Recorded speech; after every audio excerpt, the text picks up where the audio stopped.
दवे और चलिए मरुधरा के महासमर में आज प्रधानमंत्री नरेंद्र मोदी की हुंकार सुनते हैं, क्योंकि प्रधानमंत्री नरेंद्र मोदी आज 5 सालों के इतिहास में पहली बार चुनावी सभा करने जा रहे हैं भरतपुर में वो भारतीय जनता पार्टी के प्रत्याशियों के समर्थन में वोट मांगेंगे, बीजेपी के पक्ष में चुनावी माहौल बनाएंगे और मोदी कुछ देर के बाद ही भरतपुर कॉलेज मैदान पर कांग्रेस पर हमला बोलेंगे। इसके बाद दोपहर 2 बजे आपको नागौर के स्टेडियम मैदान पर गरजते हुए प्रधानमंत्री नरेंद्र मोदी दिखाई देंगे। ये प्रधानमंत्री नरेंद्र मोदी का पहला भरतपुर संभाग का दौरा है। इस चुनावी पूरे माहौल में पीएम की सभा के चलते ट्रैफिक डाइवर्ट किया गया है। भरतपुर में सभा स्थल यानी कि जो कॉलेज ग्राउंड है वहां पर नो एंट्री का बोर्ड लग चुका है। इसके अलावा ट्रैफिक चौराहा, राजेंद्र नगर कट, डिग्गी चौराहा, ये भी नो एंट्री जोन है। सर्किट हाउस चौराहा, एसपी ऑफिस के सामने का जो हिस्सा है, सारस से सर्किट हाउस तक ये पूरा नो एंट्री जोन बना दिया गया है। 1,500 सुरक्षा कर्मी भरतपुर में तैनात हैं और चप्पे चप्पे पर उनकी नजर है।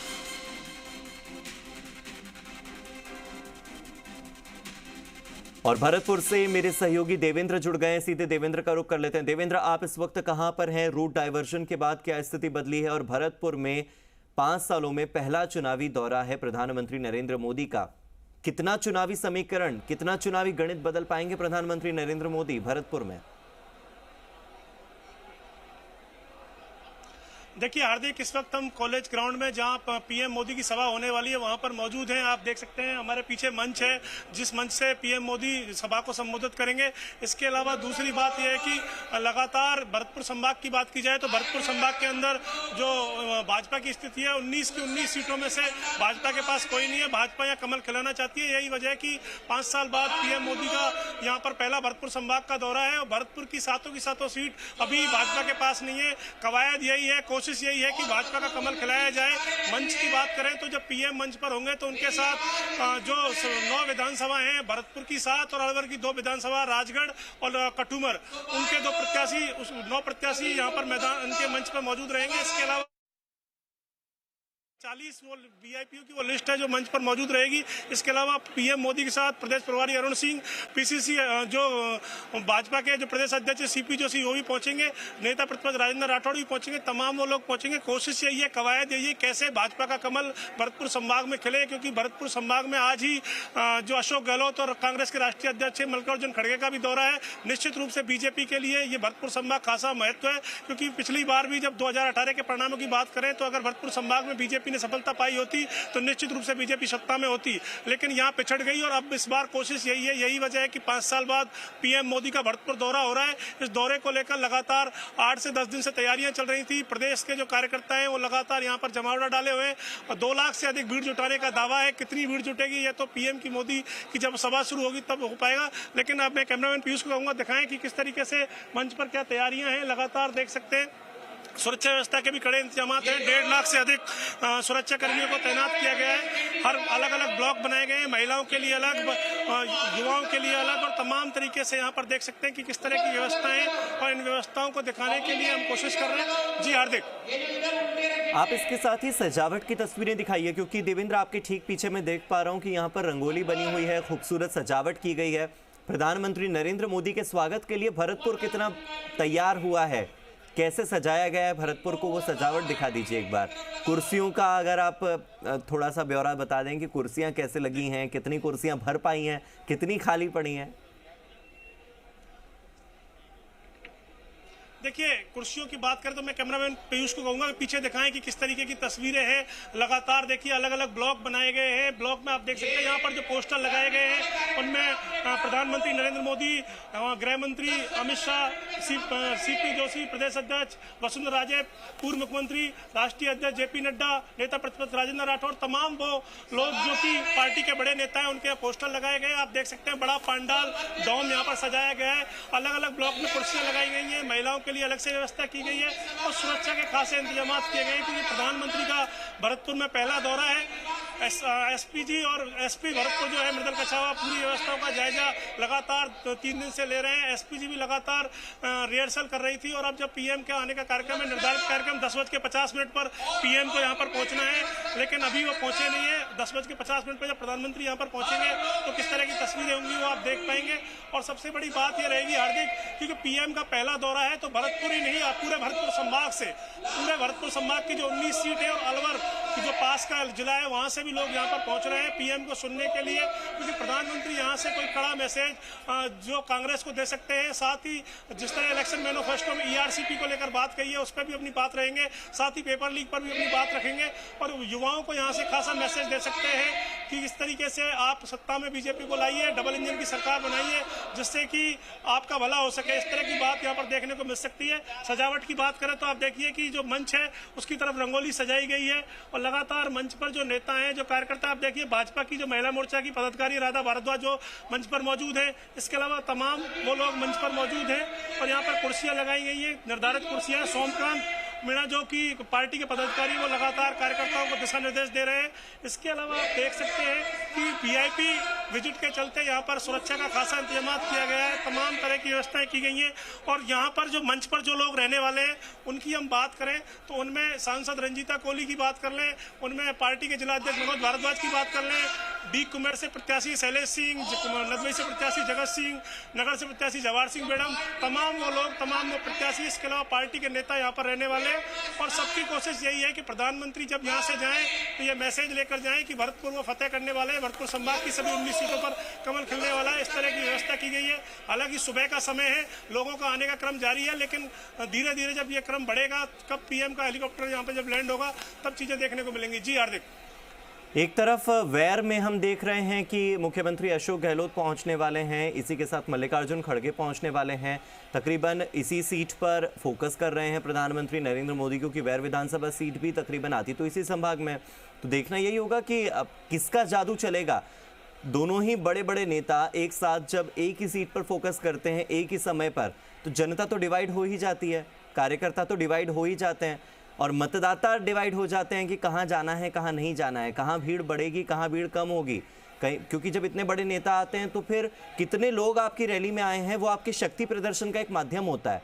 अगर मोदी की रैली में लोग कम तो वो भी बदनामी, अगर मल्लिकार्जुन खड़गे और सीएम अशोक गहलोत की मौजूदगी में भीड़ कम तो वो भी बदनामी।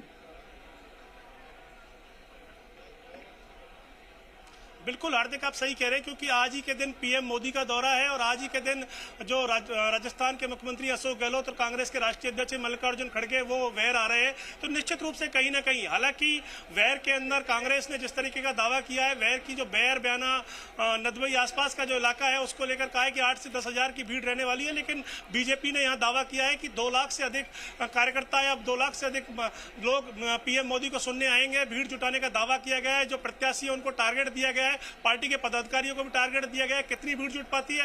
बड़ा पंडाल, बड़ा डोम यहाँ पर सजाया गया है। सबसे बड़ी बात यह है कि पीएम मोदी का पहला दौरा है तो निश्चित रूप से उनको सुनना चाहते हैं, क्योंकि पीएम मोदी की जिस तरह की लोकप्रियता है, न सिर्फ पार्टी के कार्यकर्ता बल्कि आम जन उनको सुनना और देखना चाहते हैं। उनको चाहे युवा हो, बच्चे हो, बुजुर्ग हो, हर कोई पीएम मोदी को सुनना चाहता है, क्योंकि पीएम की जिस तरह की लोकप्रियता पूरे देश ही नहीं पूरी दुनिया में है, उसको देखते हुए यहाँ पर हर कोई यहाँ पर उनको सुनने और उनको देखना आना चाहता है। लेकिन जिस तरह के सुरक्षा के कड़े इंतजाम है, हर ब्लॉक पर, हर एंट्री पॉइंट पर पुलिस की सुरक्षा व्यवस्था में सादा वर्दी में पुलिसकर्मी तैनात है। इसके अलावा अतिरिक्त पुलिस जाब्ता तैनात किया गया है, 1500 से अधिक पुलिसकर्मी डिप्लॉयड किए गए हैं। और सबसे बड़ी बात यह है कि इस पूरे इलाके में जो सभा स्थल को आने वाला इलाका है उसमें नो एंट्री जोन घोषित किया गया है और नो एंट्री जोन में जो इलाका है, जो पंडाल है, यहाँ सिर्फ जो वीआईपी मूवमेंट है, वीआईपी इलाके सिर्फ वीआईपी जो लोग हैं उनकी एंट्री है, बाकी सामान्य लोगों के लिए अलग से एंट्री दी गई है। और इस सब व्यवस्थाओं को देखते हुए पार्टी लगातार कवायद यही कर रही है कि पीएम मोदी की ये सभा सफल हो, क्योंकि भरतपुर संभाग से एक बड़ा मैसेज जाने वाला है, क्योंकि पीएम मोदी की सभा से बाद में तुरंत काउंटर अटैक अशोक गहलोत जब वैर में सभा संबोधित करेंगे तो निश्चित रूप से उनका कटाक्ष इस मीटिंग को लेकर होगा, पीएम जो भाषण देंगे उनको लेकर होगा और लगातार वो ये कोशिश करेंगे कि पीएम को किस तरह टारगेट किया जाए। और प्रधानमंत्री भी जो 7 गारंटी है जो अशोक गहलोत दे रहे हैं उनको लेकर यहाँ पर सवाल उठाएंगे। और इलेक्शन मैनिफेस्टो में जिस तरीके से बीजेपी ने कांग्रेस की गारंटियों की काट की है उसको लेकर भी बात करेंगे। तो निश्चित रूप से दोनों ही प्रमुख दलों के जो बड़े नेता हैं वो आज भरतपुर में है और भरतपुर इस मामले में इस मायने कहीं महत्वपूर्ण है, क्योंकि भरतपुर संभाग को हर कोई जीतना चाहता है, क्योंकि सत्ता का रास्ता कहीं ना कहीं भरतपुर से नजदीक होकर, भरतपुर से बीच से होकर निकलता है। जी हार्दिक। ठीक है देवेंद्र, आप मुझे लगातार तस्वीरें दिखाते रहिएगा, लेकिन आप ये देखिए कि अगर मैं पुराना रिकॉर्ड खंगाल कर देखूं तो आप देखिए कामा से पिछली बार कांग्रेस जीती, बाड़ी से पिछली बार कांग्रेस जीती, टोडा भीम से पिछली बार कांग्रेस की जीत हुई, भरतपुर की मैं बात करूं तो राष्ट्रीय लोकदल की जीत हुई थी, या कांग्रेस की इंदिरा मीणा पिछली बार बामनबास से भी जीती थी, हिंडौन से भी कांग्रेस जीती थी, गंगापुर से निर्दलीय उम्मीदवार जीते थे। लेकिन चलिए करौली की अगर मैं बात करूं तो वहां बीएसपी जीती थी, बसेड़ी में कांग्रेस जीती थी, बयाना में भी कांग्रेस जीती थी। तो आप ये देखिए कि ये जितनी भी सीटें हैं भरतपुर संभाग की, इन तमाम सीटों पर कांग्रेस का दबदबा है।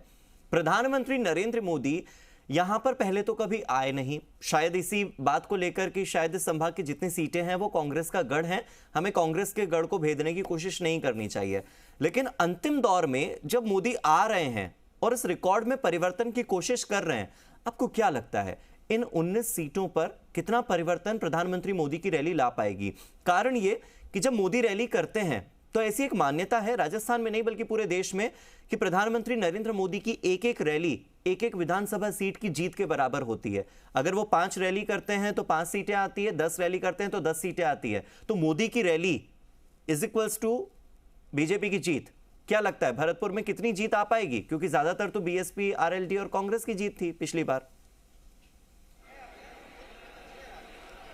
देखिए हार्दिक, आप बिल्कुल सही कह रहे हैं, क्योंकि लगातार जिस तरीके की बात करें भरतपुर संभाग की, तो भरतपुर संभाग की 7 सीटों की बात करें तो 2 बसपा के खाते में गई। भरतपुर संभाग मुख्यालय की सीट है वो आरएलडी के पास थी और फिर से आरएलडी मैदान में है। आरएलडी के जो आरएलडी और कांग्रेस के ज्वाइंट प्रत्याशी सुभाष गर्ग वो यहाँ पर है और तमाम तरह की चीजें हैं। लेकिन दूसरी सबसे बड़ी बात इन चीजों को देखने वाली ये है कि किस तरीके से मोदी की जो रैली का इफेक्ट यहाँ पर कितना रहेगा, कितना लोग उनको मान पाएंगे, उनकी रैली का कितना असर रहेगा। और दूसरी सबसे बड़ी चीज ये भी है, क्योंकि जब मुख्यमंत्री अशोक गहलोत वेर में आ रहे हैं तो वेर में आने के बाद में किस तरीके से वहां चीजें रहेंगी और इस रैली के चलते किस तरीके से कांग्रेस से 2013 के परिणामों की बात करें तो भाजपा के लिए बहुत सुखद परिणाम रहे। 2008 में भी भरतपुर संभाग में बीजेपी का दबदबा रहा, लेकिन 2018 में पूरा भरतपुर संभाग ही बीजेपी से छिटक गया।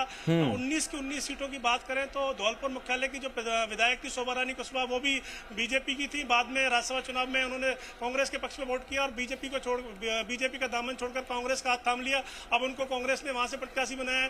मुख्यमंत्री आज अशोक गहलोत है, वो न सिर्फ वैर में बल्कि गंगापुर सिटी में और राजाखेड़ा में तमाम जगह समाएं करने वाले। पीएम आज भरतपुर में है और पीएम का भरतपुर में ये पहला दौरा है भरतपुर संभाग में 5 साल में, तो निश्चित रूप से बहुत महत्वपूर्ण है। इससे पहले अमित शाह आए थे तो उन्होंने कहा था कि रीट की चीट का परिणाम यहाँ पर मिलेगा, भरतपुर संभाग से ही जीत का रास्ता निकलेगा, भरतपुर से ही शुरुआत होगी, इस तरह की बात कही थी।